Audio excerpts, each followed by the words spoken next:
Viewers, welcome to my channel Avani's world. Shri పరాభవ నామ సంవత్సరం, ఉత్తరాయణం, వసంత ఋతువు, చైత్రమాసం, కృష్ణపక్షం, తృతీయ తదుపరి చతుర్థి.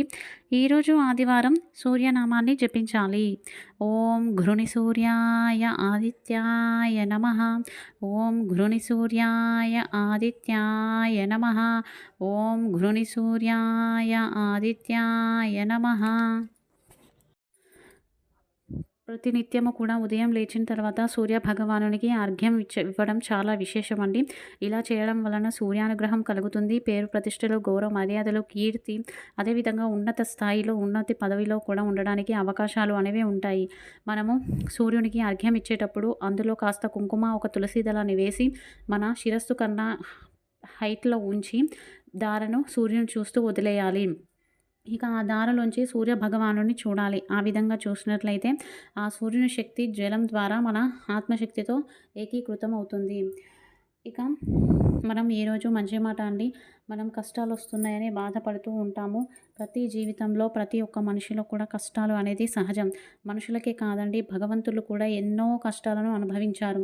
ప్రహ్లాదుని కాపాడడం కోసం వచ్చిన లక్ష్మీ నరసింహస్వామి అదే ఉగ్ర రూపంలో ఉండి నడుస్తూ ఉన్నప్పుడు ఎన్నో గురుకులాలు నేలమట్టమైపోయాయి.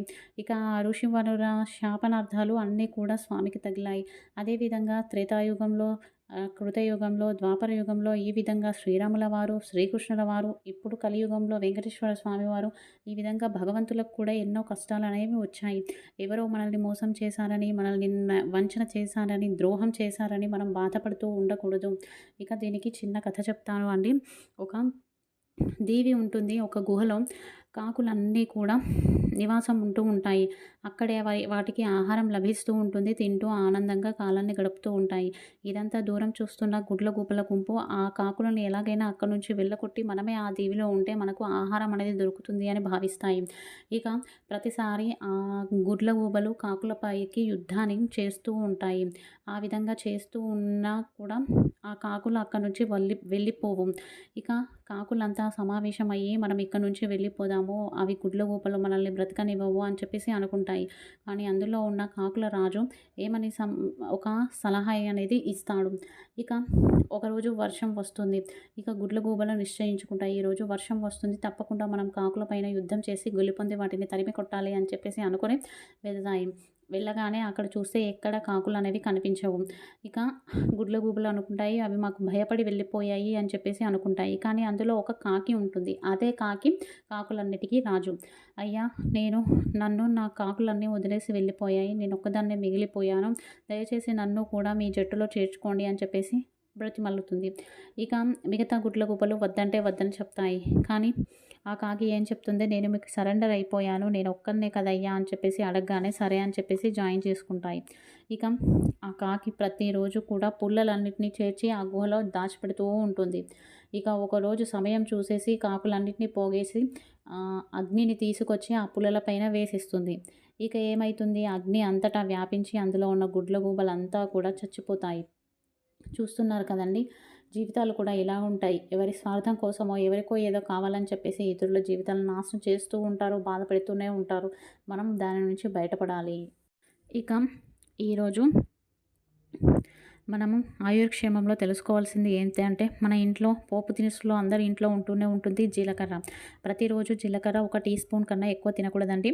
దీనిని మీరు ఏం చేయాలి అంటే, ఈ జీలకర్రను ప్రతిరోజు మజ్జిగలో రోస్ట్ చేసిన జీలకర్ర పౌడర్ని వేసుకొని తాగినట్లయితే శరీరంలో ఉన్న వేడి అనేది తగ్గిపోతుంది, డైజెషన్ అనేది సరిగ్గా ఉంటుంది అన్నమాట. అలాగే రాత్రి నీళ్ళల్లో జీలకర్రను నానబెట్టి మరునాడు ఉదయమే దాన్ని మరిగించి తాగినట్లయితే ఎవరికైనా అల్సర్, అసిడిటీ ఇలాంటివి ఉన్నా తగ్గిపోతాయి.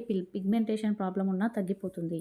రేపు ఉదయం పాటించవలసిన పూజ, ఎవరి దగ్గరైనా మోదుగ ఆకులు అంటే మోదుగ ఆకులతో చేసిన విస్తరాకులు కానీ, లేదంటే పచ్చి మోదుగ ఆకులు దొరికినా కూడా ఇంటికి తెచ్చుకొని దాని మీద 3 పిడికల బియ్యం పోయండి. తదుపరి 2 ప్రమిదల్లో నెయ్యితో కానీ నూనెతో కానీ దీపారాధన చేసి దీపదుర్గా స్తోత్రాన్ని పారాయణ చేయండి.